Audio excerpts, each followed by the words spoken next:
Friends, स्वागत है आप सभी का हमारे यूट्यूब चैनल पूजा टीचिंग एकेडमी में। मैं पूजा मौर्य आप सभी का स्वागत करती हूँ और आज लेकर उपस्थित हुए हैं बिहार डीएलएड इंट्रेंस एग्ज़ाम का प्रैक्टिस सेट नंबर कौन सा है 21 है और हमने 20 प्रैक्टिस सेट करवा चुके हैं जो हमारे यूट्यूब चैनल के डिस्क्रिप्शन में है। प्लीज़ उसको जाके ज़रूर देखिएगा और जितने लोग ये वीडियो नए लोग देख रहे हैं प्लीज़ चैनल को सब्सक्राइब कर दीजिएगा। आपसे बहुत ही ज़्यादा रिक्वेस्ट है, चैनल को सब्सक्राइब कर दीजिएगा। आइए देखते हैं प्रश्नों को। सबसे पहले हिंदी से स्टार्ट होता है, उसके बाद साइंस, फिर जीके जीएस और इंग्लिश का जो प्रैक्टिस सेट है वो हम अलग से करवाते हैं जो हमारे वीडियो में उपलब्ध है और ये यूनिक पब्लिकेशन की बुक से प्रैक्टिस सेट है। आइए देखते हैं प्रश्नों को। दिए गए शब्द का विलोम चुनें। कौन सा शब्द है? प्रहार। प्रहार का विलोम क्या होगा? पहला ऑप्शन है हमला, दूसरा ऑप्शन है बिहार, तीसरा ऑप्शन है प्रतिरक्षा, चौथा ऑप्शन है रक्षा। तो प्रहार का जो होता है अर्थ वो होता है हमला। क्या होता है? हमला होता है। तो हमला का विलोम क्या होगा? हमला करना यानी कि रक्षा करना। उसका उल्टा क्या हो जाएगा? रक्षा। इसलिए राइट आंसर क्या हो जाएगा? डी हो जाएगा। नेक्स्ट क्वेश्चन देखते हैं। दिए गए वाक्य में रेखांकित खंड को प्रतिस्थापित करने के लिए उपयुक्त विकल्प का चयन करें। मतलब त्रुटि है उसमें क्या है? राम शक्ति के उपासक थे। राम शक्ति के उपासक थे।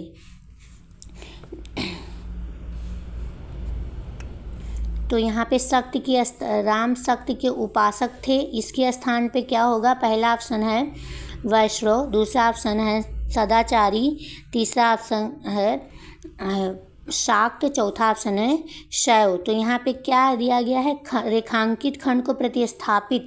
यहाँ इसके स्थान पे प्रतिस्थापित करना है, कोई शब्द लिखना है। तो यहाँ पे क्या हो जाएगा? इसका राइट आंसर हो जाएगा सी, शाक्त। शक्ति के उपासक का जो समानार्थी शब्द होगा यही शाक्त होगा। राइट आंसर सी हो जाएगा। Next question. दिए गए वाक्यांश के लिए एक शब्द दीजिए जिसमें सहन शक्ति हो। उसके लिए एक शब्द क्या है जिसमें सहन शक्ति हो? उसे क्या कहते हैं? पहला ऑप्शन है सहनकारी, दूसरा ऑप्शन है सहिष्णु, तीसरा ऑप्शन है सहनशीलता, चौथा ऑप्शन है सहनीय। तो जिसमें सहन शक्ति हो उसे क्या कहते हैं? उसे कहते हैं सहिष्णु। क्या कहते हैं? सहिष्णु। राइट आंसर क्या हो जाएगा? बी हो जाएगा।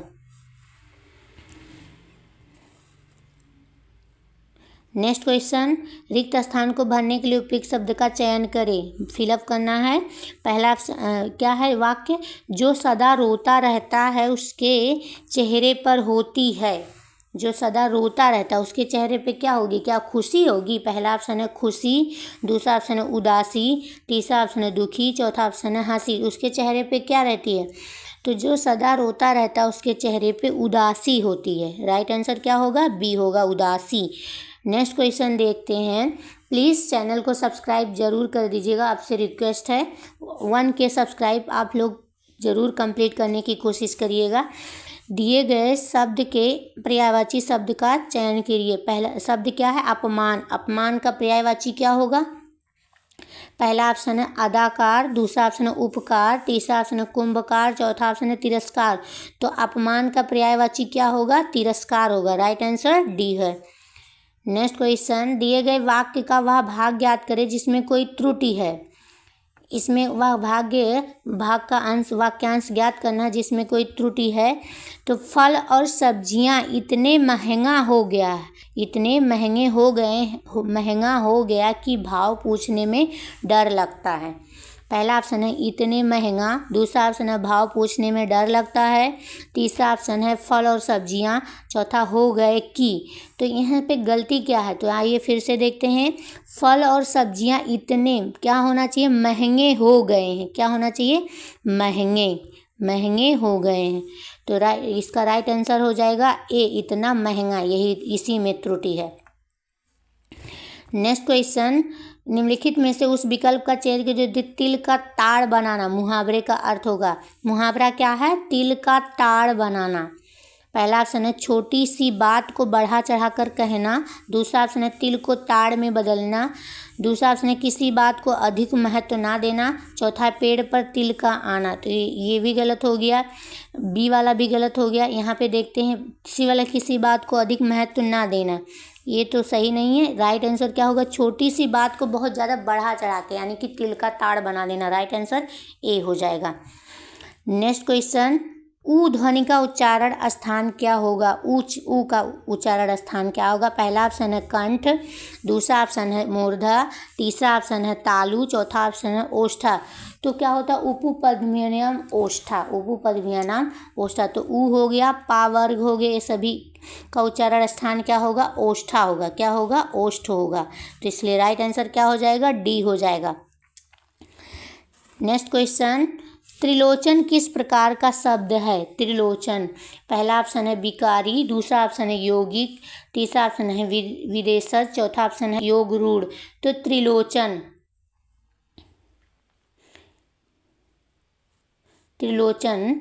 क्या तीन है लोचन जिसका, तो इसको क्या कहते हैं, जो इसका राइट आंसर हो जाएगा योगरूढ़। त्रिलोचन जो है योगरूढ़ शब्द है।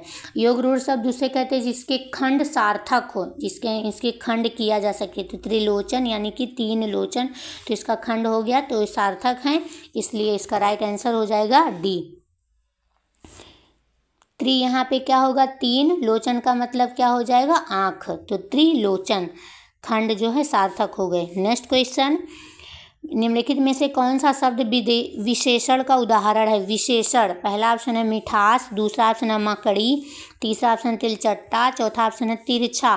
तो यहाँ जो मकड़ी हो गया ये संज्ञा है, तिलचट्टा हो गया ये भी संज्ञा है। यहाँ पे मिठास क्या है, विशेषण है, इसलिए इसका राइट आंसर मिठास क्या है, नहीं मिठास नहीं, ये तो भाववाचक, मिठास तो भाव व्यक्त किया जा रहा है, भाव पता चला जा। यहाँ पे राइट आंसर डी होगा, तिरछा, टेढ़ा मेढ़ा तिरछा किसी की विशेषता बताई जा रही है, तो यही हो गया तिरछा जो है, इसका राइट आंसर तिरछा विशेषण शब्द है। नेक्स्ट क्वेश्चन, रजनीश शब्द में कौन सी संधि का समावेश हुआ है। रजनीश शब्द में किस प्रकार की संधि हुई है। पहला ऑप्शन है दीर्घ संधि, दूसरा ऑप्शन है गुण संधि, तीसरा ऑप्शन है वृद्धि संधि, चौथा ऑप्शन है यड़ संधि। रजनीश का संधि विच्छेद क्या होगा, रजनी प्लस ईस, रजनी प्लस ईस, तो ई और ई दीर्घ ई मिलकर दीर्घ ई का निर्माण किए हैं, तो यहाँ पे राइट आंसर हो जाएगा दीर्घ संधि। राइट आंसर क्या हो जाएगा, दीर्घ स्वर संधि।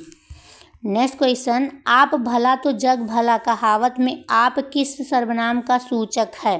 पहला ऑप्शन है पुरुषवाचक, दूसरा ऑप्शन है निश्चयवाचक, तीसरा ऑप्शन है निजवाचक, चौथा ऑप्शन है संबंधवाचक। आप भला तो जग भला कि मतलब अपना खुद का भला तो जग भला, इसका राइट आप किसके लिए है, अपने लिए है, यानी कि राइट आंसर हो जाएगा सी, निजवाचक है, सर्वनाम है। नेक्स्ट क्वेश्चन, निम्नलिखित में से स्त्रीलिंग शब्द का चयन कीजिए। पहला ऑप्शन है तबला, दूसरा ऑप्शन है तालाब, तीसरा ऑप्शन है तराजू, चौथा ऑप्शन है तुला। तो स्त्रीलिंग इसमें से कौन सा है, स्त्रीलिंग इसमें से कौन सा है,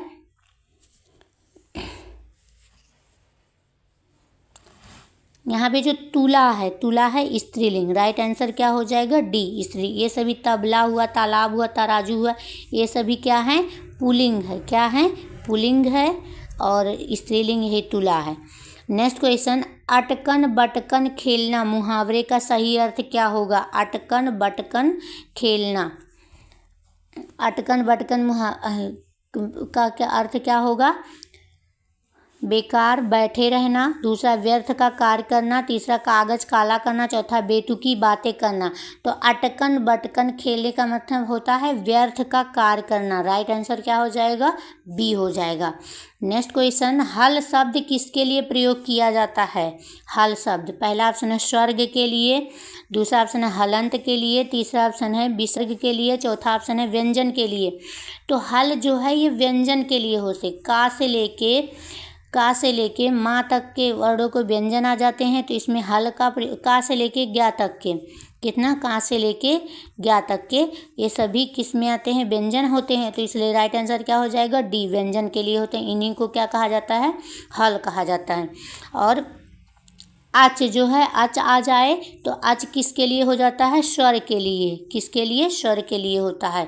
नेक्स्ट क्वेश्चन, द्रव्य का उपयुक्त अर्थ होगा। द्रव्य का उपयुक्त अर्थ क्या होगा? पहला ऑप्शन है तरल पदार्थ, दूसरा ऑप्शन है पेय पदार्थ, तीसरा ऑप्शन है खाद्य पदार्थ, चौथा ऑप्शन है धन। तो द्रव्य का अर्थ क्या होता है? दौलत होता है, धन होता है, संपत्ति होती है, संपदा होती है, वित्त होती है, विभूत होती है। तो राइट आंसर क्या हो जाएगा? डी हो जाएगा। द्रव्य का मतलब क्या होता है? धन होता है। नेक्स्ट क्वेश्चन, दया शब्द का पर्यायवाची क्या होगा? दया का क्या होगा? पहला ऑप्शन है कृपण, दूसरा ऑप्शन है दानी, तीसरा ऑप्शन है करुणा, चौथा ऑप्शन है घृणा। तो दया का पर्यायवाची शब्द क्या होगा? दया का होगा अनुकंपा,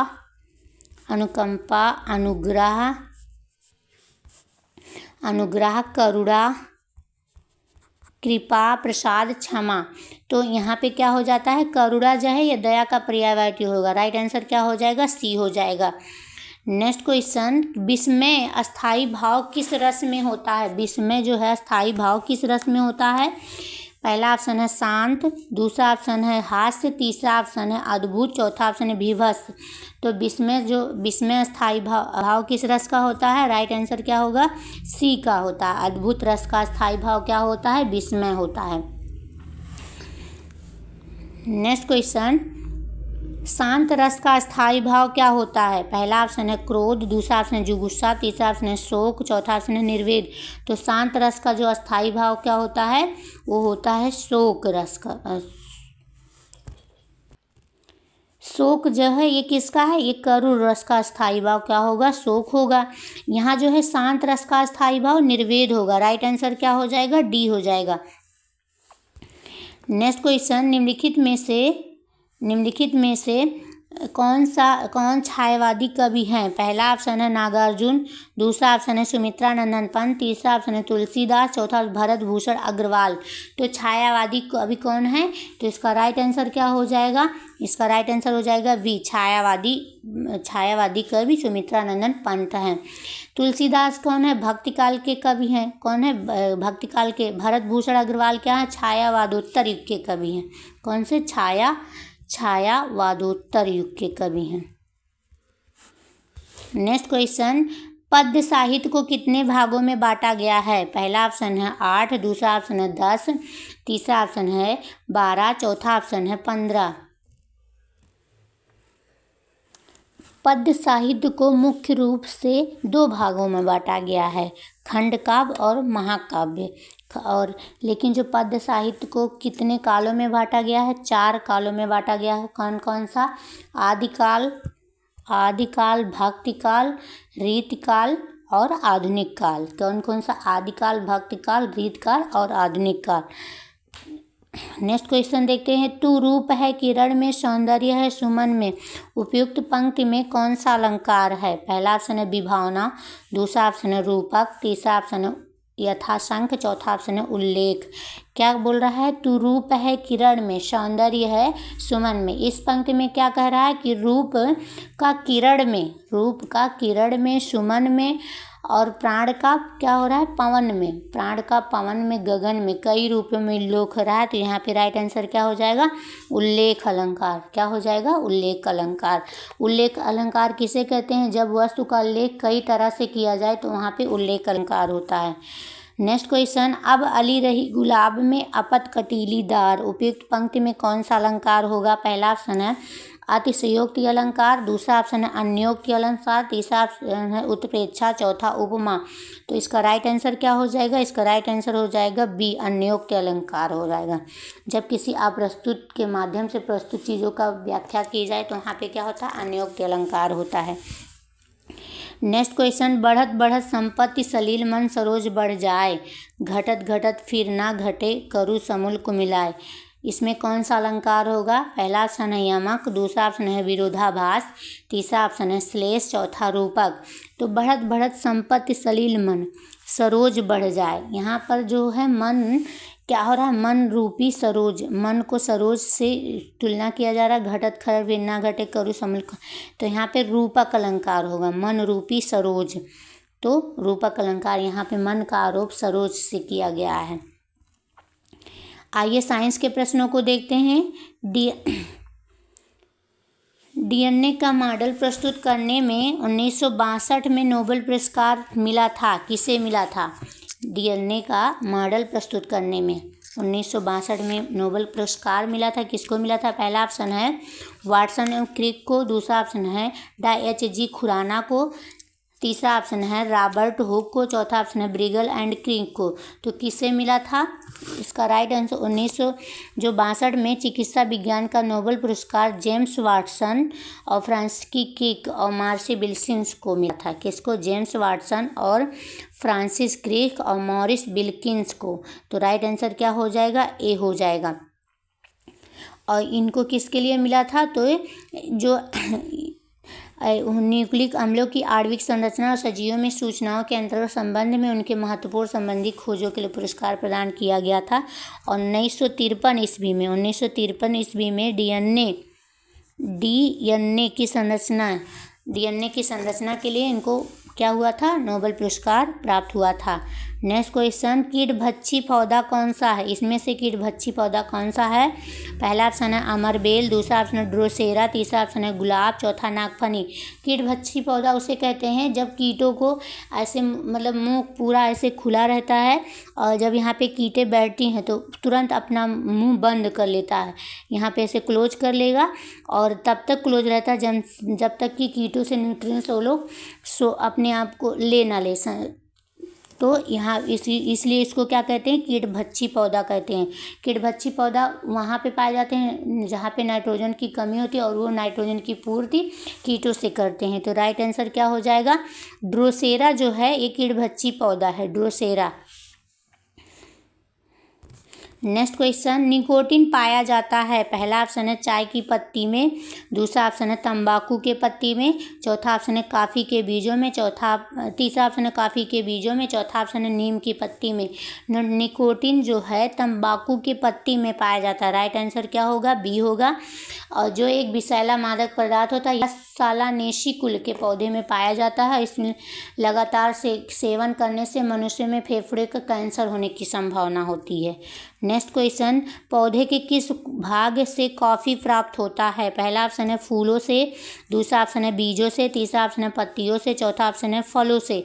तो पौधे के किस भाग से कॉफ़ी प्राप्त होता है? कॉफ़ी जो है पौधे के बीजों से प्राप्त होता है। राइट आंसर क्या होगा? बी होगा, जिसका उपयोग पेय पदार्थों के रूप में किया जाता है। इसमें क्या होता है? कैफीन नामक क्या होता है? पदार्थ पाया जाता है, कैफीन।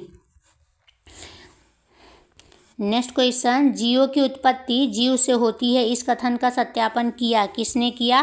पहला ऑप्शन है लुई पास्चर से, दूसरा ऑप्शन है वान हेलमांट से, तीसरा है रॉबर्ट हुक ने, चौथा ओपेरिन ने। तो जीवों की उत्पत्ति जीवों से होती है, इस बात की पुष्टि किसने की थी? इसका राइट आंसर क्या हो जाएगा? ओपेरिन ने। राइट आंसर ओपेरिन ने यह सिद्धांत दिया, जिसे कहते हैं जीवों की उत्तरजीविता सिद्धांत। नेक्स्ट क्वेश्चन, प्रथम जीव की उत्पत्ति हुई। पहला ऑप्शन है पृथ्वी पर, दूसरा ऑप्शन है हवा में, तीसरा ऑप्शन है जल में, चौथा किसी अन्य ग्रह पे। प्रथम जीव की उत्पत्ति, तो पृथ्वी पर प्रथम जीव की उत्पत्ति जल में हुई। कहाँ पे? जल में हुई, विभिन्न पदार्थों के रासायनिक संयोग द्वारा हुई थी। नेक्स्ट क्वेश्चन, निम्न में से कौन सा पदार्थ सबसे कठोर है? पहला ऑप्शन है ग्रेफाइट, दूसरा ऑप्शन है सीसा, तीसरा ऑप्शन है सोना, चौथा ऑप्शन है हीरा। तो सबसे अधिकतम कठोर वाला पदार्थ इसमें से कौन सा है? हीरा जो है सबसे अधिकतम कठोर वाला पदार्थ है, क्योंकि यह क्या होता है? कार्बन का एक क्रिस्टलीय अपर रूप है और इसका उपयोग आभूषण बनाने के लिए किया जाता है। नेक्स्ट क्वेश्चन, दोमट मिट्टी में मिट्टी का कौन सा कण मिलता है? दोमट मिट्टी में मिट्टी का कौन सा कण? पहला ऑप्शन है बालू कण, दूसरा ऑप्शन है चिकना कण, तीसरा ऑप्शन है पासु कण, चौथा ऑप्शन सभी प्रकार के कण। तो दोमट मिट्टी क्या होता है? जो अत्यधिक उपजाऊ होती है, ये बलुई और मृतिका के साथ साथ पांसु और खाद मिट्टियाँ के मिश्रण से बनी होती है। और मिट्टी जो है धान, गेहूँ, गन्ना, दलहन, तिलहन आदि की खेती के लिए बहुत ही उपयुक्त होता है और यह मिट्टी भारत में सबसे ज़्यादा अधिक पाई जाती है।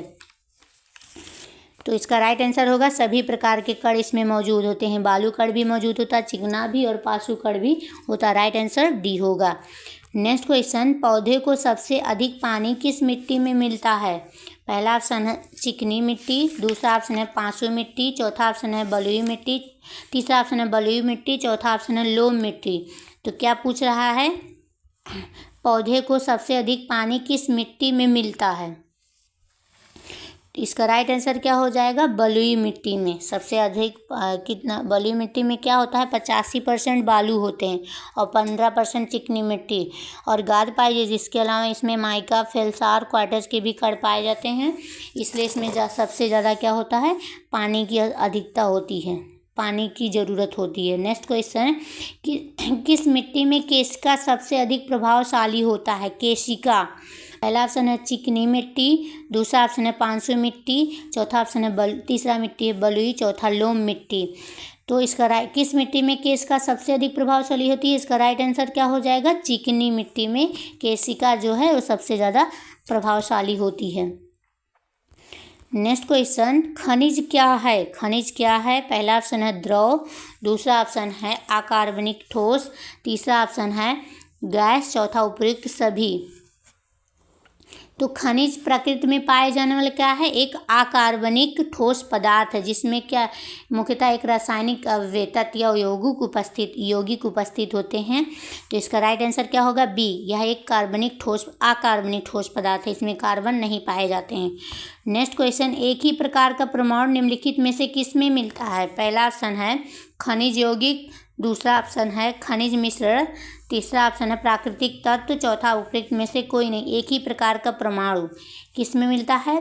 तो एक ही प्रकार के परमाणु प्राकृतिक तत्वों में पाए जाते हैं। राइट आंसर क्या हो जाएगा? सी हो जाएगा। परमाणु तत्व छोटे से छोटा कण जिसे किसी भी रासायनिक अभिक्रिया में भाग ले सकता है परंतु स्वतंत्र अवस्था में नहीं रह सकता है। परमाणु के 3 कण होते हैं, प्रोटॉन, न्यूट्रॉन और इलेक्ट्रॉन।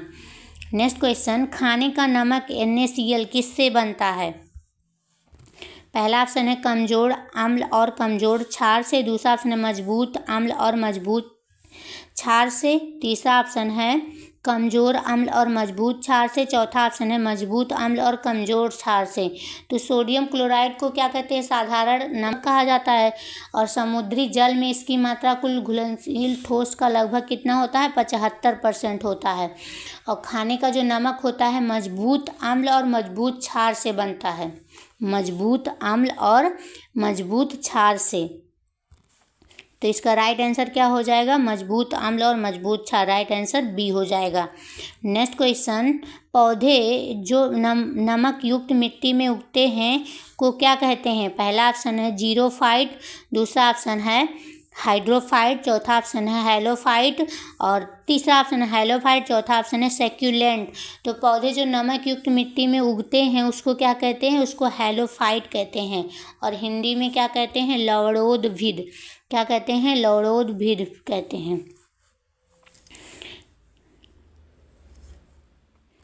नेक्स्ट क्वेश्चन, संवहनी पौधे में पानी किससे ऊपर जाता है? संवहनी पौधों में पानी किससे ऊपर जाता है? पहला ऑप्शन है फ्लोएम टिश्यू से, दूसरा ऑप्शन है पैरेन्काइमा टिश्यू से, चौथा ऑप्शन है मेरिस्टेम्स में और तीसरा ऑप्शन है मेरिस्टेम्स से और चौथा ऑप्शन है जाइलम टिश्यू से। तो संवहनी ऊतकों में पानी क्या होता है? जा से जाइलम। तो इसका राइट आंसर हो जाएगा डी से। और भोजन जो है किससे जाता है? फ्लोएम से। नेक्स्ट क्वेश्चन, पौधे का कौन सा भाग फूल बनने का उद्दीपन ग्रहण करता है? पहला ऑप्शन है तना, दूसरा ऑप्शन है शाखा, तीसरा ऑप्शन है पड़, चौथा ऑप्शन है जड़। तो कौन सा भाग फूल बनने का उद्दीपन ग्रहण करता है? तो इसका राइट आंसर क्या होगा? लीव्स। पड़ भाग है फूल बनने का उद्दीपन कार्य करता है। राइट आंसर क्या हो जाएगा? सी हो जाएगा। तना पौधे का वह भाग है जो प्रकाश की ओर वृद्धि करता है। जड़ पौधे का अवरोही भाग है जो मूलांकर से विकसित होता है और पौधे में जो शाखा का कार्य फ्लोएम की मदद करना होता है। नेक्स्ट क्वेश्चन, भूड़ किस में मिलता है? भूड़, पहला ऑप्शन है फूल में, दूसरा ऑप्शन है पड़ में, तीसरा ऑप्शन है बीज में, चौथा ऑप्शन है कली में। तो भूड़ जो है बीज में मिलता है। किस में मिलता है? बीज में मिलता है। ई समूह के पौधे बीज फल के अंदर होते हैं और इसके पौधे जड़, पत्ती, फूल एवं बीज सभी पूर्ण विकसित होते हैं। नेक्स्ट क्वेश्चन, प्रकाश संश्लेषण होता है, क्या होता है? पहला ऑप्शन है प्रकाश संश्लेषण होता है किस में होता है? इसका कोई क्वेश्चन पूछने का मतलब ऑप्शन के अनुसार पहला ऑप्शन है न्यूक्लियस में, दूसरा माइटोकॉन्ड्रिया में, तीसरा है क्लोरोप्लास्ट में, चौथा पर ऑक्सीसोम में। तो प्रकाश संश्लेषण की क्रिया हरे पौधे और सूर्य के प्रकाश की विकिरण ऊर्जा के रूप में होते हैं और ये क्लोरोफिल की उपस्थिति में कार्बन डाइऑक्साइड और जल द्वारा भोजन का निर्माण करते हैं। यह किस में होता है? क्लोरोप्लास्ट में होता है। राइट आंसर क्या हो जाएगा? सी हो जाएगा। नेक्स्ट क्वेश्चन, सहज प्रणाली का परिवर्धन निम्नलिखित में से कौन सा है? सहज प्रणाली का परिवर्धन, पहला ऑप्शन है प्रणाली का कार्य, दूसरा ऑप्शन है प्रणाली का विकास, तीसरा ऑप्शन है प्रणाली की स्वपोषी क्रिया, चौथा ऑप्शन है उपयुक्त में से कोई नहीं। तो क्या कह रहा है? सहज प्रणाली का परिवर्धन। तो सहज प्रणाली का परिवर्धन, इसका राइट आंसर क्या हो जाएगा? सी, प्रणाली की स्वपोषी प्रक्रिया। नेक्स्ट क्वेश्चन, जीनेटिक्स निम्नलिखित में से किसका अध्ययन है? जीनेटिक्स, पहला ऑप्शन है मेंडल का नियम, दूसरा ऑप्शन है जैव विकास, तीसरा ऑप्शन है डीएनए संरचना, चौथा ऑप्शन है आनुवंशिकता एवं विचरण। तो क्या कह रहा है? जीनेटिक्स आनुवंशिकी जीव विज्ञान की वह शाखा जिसके अंतर्गत क्या होता है? आनुवंशिकता तथा जीवों की विभिन्नताओं का अध्ययन किया जाता है, जीनेटिक्स। तो ये क्या है? ये राइट आंसर क्या हो जाएगा? डी, आनुवंशिकता एवं विचरण का। नेक्स्ट क्वेश्चन आ गया जीके जीएस के प्रश्न सामाजिक अध्ययन के, जिसमें पहला प्रश्न है कौन सा देश विभिन्न दालें उगाता है? कौन सा ऐसा देश है जिस विभिन्न दालें उगाता है? पहला ऑप्शन है चीन, दूसरा ऑप्शन है ब्राज़ील, तीसरा ऑप्शन है भारत, चौथा ऑप्शन है मैक्सिको। तो कौन सा देश जो विभिन्न दालें उगाता है? राइट आंसर क्या हो जाएगा? सी हो जाएगा। भारत जो है विश्व में दालों का सबसे बड़ा उत्पादक और उपभोक्ता देश है। भारत में मध्य प्रदेश दालों में सबसे बड़ा उत्पादक राज्य है। कौन सा? मध्य प्रदेश, एमपी।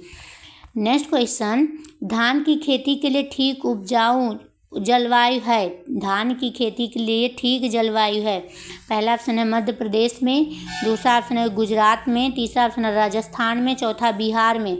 तो धान की खेती के लिए ठीक जलवायु बिहार की है। राइट आंसर क्या हो जाएगा? डी हो जाएगा। बिहार में चावल की प्रति हेक्टेयर उत्पादन 1.63 टन है। नेक्स्ट क्वेश्चन, भारत के किन राज्यों में गन्ना सबसे ज़्यादा पैदा होती है? पहला ऑप्शन है बिहार और यूपी, दूसरा ऑप्शन है यूपी और राजस्थान, तीसरा ऑप्शन है आंध्र प्रदेश और जम्मू कश्मीर, चौथा ऑप्शन है पंजाब और हिमाचल। तो ऑप्शन के अनुसार बिहार और यूपी में सबसे ज़्यादा गन्ना उत्पादक होता है। सबसे ज़्यादा गन्ना उत्पादक तो उत्तर प्रदेश में होता है, उसके बाद उत्तरांचल और बिहार होता है। तो राइट आंसर क्या हो जाएगा? ए हो जाएगा। नेक्स्ट क्वेश्चन, भारतीय संविधान का सबसे बड़ा स्रोत निम्नलिखित में से कौन सा है? पहला ऑप्शन क्या है? भारतीय शासन अधिनियम 1935, दूसरा ऑप्शन है ब्रिटिश संविधान, तीसरा ऑप्शन है अमेरिका का संविधान, चौथा ऑप्शन है भारतीय शासन अधिनियम 1919। तो क्वेश्चन क्या कह रहा है? भारतीय संविधान का सबसे बड़ा स्रोत क्या है? तो भारतीय संविधान का सबसे बड़ा जो स्रोत है भारतीय शासन अधिनियम 1935 है रहा। इस अधिनियम में 321 अनुच्छेद तथा अनुसूचियाँ थी, इसलिए सबसे बड़ा स्रोत है। नेक्स्ट क्वेश्चन, कृष्णदेव राय द्वारा लिखित अमुक्तमाल्यद किस भाषा का ग्रंथ है? अमुक्तमाल्यद, पहला ऑप्शन है संस्कृत, दूसरा ऑप्शन है तमिल, तीसरा ऑप्शन है तेलुगु, चौथा ऑप्शन है कन्नड़। तो अमुक्तमाल्यद ये किस भाषा का है? ये तेलुगु भाषा का है। किस भाषा का? तेलुगु भाषा की पुस्तक है। और कृष्णदेव राय की संस्कृत रचना का नाम क्या है? जाम्बवंती कल्याणम है। क्या है? जाम्बवंती कल्याणम है। नेक्स्ट क्वेश्चन, निम्नलिखित में से कौन एक पाकिस्तान का प्रांत नहीं है? पाकिस्तान का प्रांत, पहला ऑप्शन है पंजाब, दूसरा ऑप्शन है आज़ाद कश्मीर, तीसरा ऑप्शन है सिंध, चौथा बलूचिस्तान।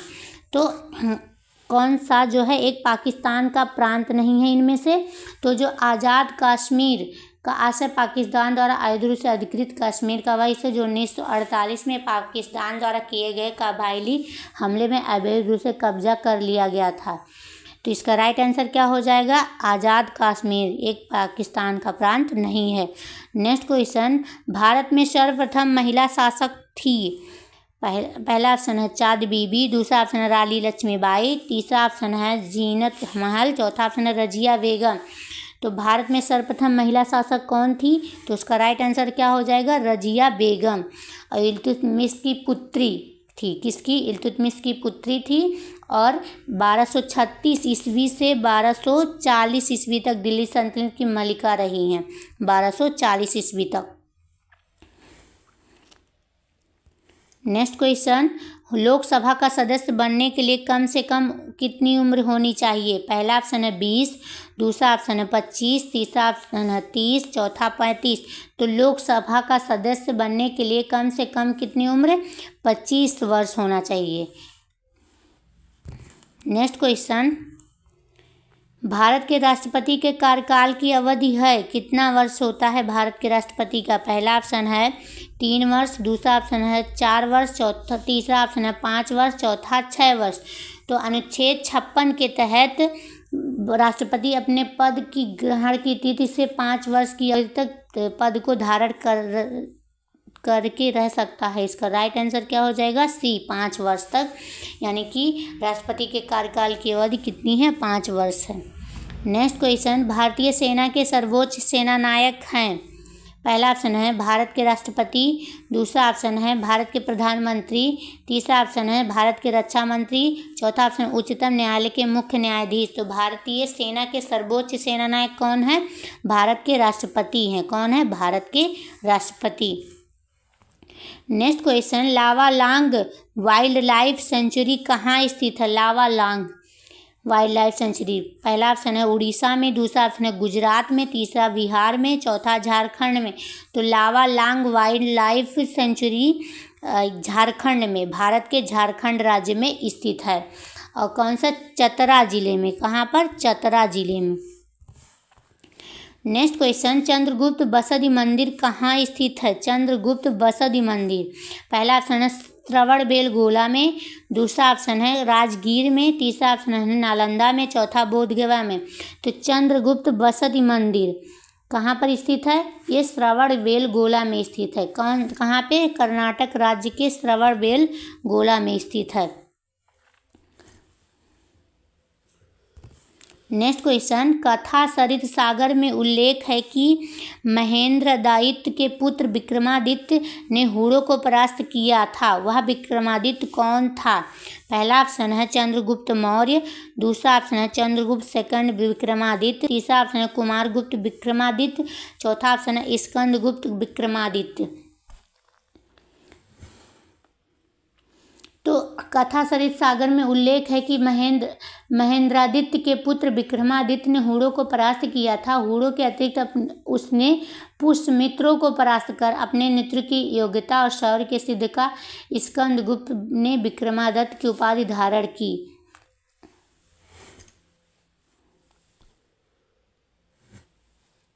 इसलिए इसका राइट आंसर क्या हो जाएगा? डी हो जाएगा। नेक्स्ट क्वेश्चन, शहबाजगढ़ी का अशोक का सप्तम शिलालेख किस लिपि में उत्कीर्ण है? शहबाजगढ़ी का, पहला ऑप्शन है ब्राह्मी लिपि, दूसरा ऑप्शन है खरोष्ठी लिपि, तीसरा यूनानी लिपि, चौथा अरमाइक लिपि। तो शहबाजगढ़ी का जो अशोक का सप्तम शिलालेख है ये खरोष्ठी लिपि में उत्कीर्ण है। इसमें अशोक की तीर्थ यात्राओं का उल्लेख है। क्या? अशोक के तीर्थ यात्राओं का। नेक्स्ट क्वेश्चन, त्रिकोणात्मक संघर्ष में मुख्य रूप से भागीदार कौन थे? पहला ऑप्शन है प्रतिहार पाल और राष्ट्रकूट, दूसरा ऑप्शन है प्रतिहार पाल एवं पुष्यभूत, तीसरा ऑप्शन है प्रतिहार पाल और एवं चोल, चौथा प्रतिहार चोल एवं पाल। तो इसका राइट आंसर क्या हो जाएगा? पाल वंश गुर्जर प्रतिहार वंश एवं राष्ट्रकूट वंश के बीच हुआ था। जो कन्नौज के त्रिपक्षीय जो संघर्ष था ये पाल वंश, गुर्जर प्रतिहार वंश और राष्ट्रकूट वंश के बीच हुआ था। तो इसका राइट आंसर क्या हो जाएगा? ए हो जाएगा, प्रतिहार पाल और राष्ट्रकूट। नेक्स्ट क्वेश्चन, भारत में श्वेत क्रांति के पिता के रूप में किसे जाना जाता है? पहला ऑप्शन है हर्बर्ट बोयर, दूसरा ऑप्शन है वर्गीज कुरियन, तीसरा ऑप्शन है एम.एस. स्वामीनाथन, चौथा ऑप्शन है चार्ल्स डार्विन। तो श्वेत क्रांति के जनक किसे कहते हैं? तो भारत में जो है, भारत में श्वेत क्रांति के पिता वर्गीज कुरियन को जाना जाता है। किसको? वर्गीज कुरियन को। उन्होंने 1970 ईस्वी में दुग्ध उत्पादन में वृद्धि एवं ग्रामीण क्षेत्र की आय बढ़ाने की दृष्टि को रखते हुए क्षेत्र की ऑपरेशन फ्लड की शुरुआत की थी। और हर साल 26 नवंबर को उनके जन्म दिवस पर राष्ट्रीय दुग्ध दिवस मनाया जाता है। सामाजिक अनुबंध प्रसिद्ध पुस्तक किनकी है? सामाजिक अनुबंध पुस्तक का नाम क्या है? सामाजिक अनुबंध। पहला ऑप्शन है रूसो की, दूसरा ऑप्शन वाल्टेयर की, तीसरा ऑप्शन है मॉन्टेस्क्यू की, चौथा इनमें से कोई नहीं। तो सामाजिक अनुबंध पुस्तक है वो किसकी है? रूसो की है। किसकी है? रूसो द्वारा फ्रेंच भाषा में लिखी गई। और कब? 1762 ईस्वी में लिखी। कौन सी भाषा में लिखी गई? फ्रेंच भाषा में लिखी गई। नेक्स्ट क्वेश्चन, भारत के संविधान के अनुसार निम्नलिखित में से कौन स्वतंत्रता के अधिकार में शामिल नहीं है? पहला ऑप्शन है भाषा एवं अभिव्यक्ति की स्वतंत्रता, दूसरा ऑप्शन सशस्त्र धारण करने की स्वतंत्रता, तीसरा संगठन बनाने की स्वतंत्रता, चौथा किसी पेशा को स्वीकार करने की स्वतंत्रता। तो किसकी स्वतंत्रता नहीं है? तो जो ये सशस्त्र धारण करने की स्वतंत्रता है ये शामिल नहीं है, स्वतंत्रता के अधिकार में शामिल नहीं है। राइट आंसर क्या होगा? बी होगा। नेक्स्ट क्वेश्चन, अखिल भारतीय किसान सभा का गठन कब हुआ? पहला ऑप्शन है 1927 सोनपुर, दूसरा ऑप्शन है 1928 लखनऊ, तीसरा ऑप्शन है 1929 बिहार, चौथा ऑप्शन है 1936 लखनऊ। तो अखिल भारतीय किसान सभा का गठन, तो इसका राइट आंसर क्या हो जाएगा? 1936 लखनऊ में हुआ। राइट आंसर डी हो जाएगा। वर्ष 1936 में अखिल भारतीय किसान सभा का गठन लखनऊ में स्वामी सहजानंद सरस्वती की अध्यक्षता में, किसके? स्वामी सहजानंद सरस्वती की अध्यक्षता में हुआ। नेक्स्ट क्वेश्चन, राज्यसभा के सदस्य का कार्यकाल कितने वर्ष का होता है? पहला ऑप्शन है 3 वर्ष, दूसरा ऑप्शन है 5 वर्ष, तीसरा ऑप्शन है 6 वर्ष, चौथा 2 वर्ष। तो राज्यसभा के सदस्यों का कार्यकाल जो 6 वर्ष का होता है, लेकिन इसके 1/3 सदस्य प्रति 2 वर्ष बाद सेवानिवृत्त हो जाते हैं। ये थे हमारे मॉडल सेट किसके? मॉडल सेट 21 के। और इसी तरह के वीडियो पाने के लिए हमारे चैनल को लाइक करिए, सब्सक्राइब करिए और ज़्यादा से ज़्यादा शेयर करिए। प्लीज़ हमारे चैनल को सब्सक्राइब ज़रूर कर दीजिएगा।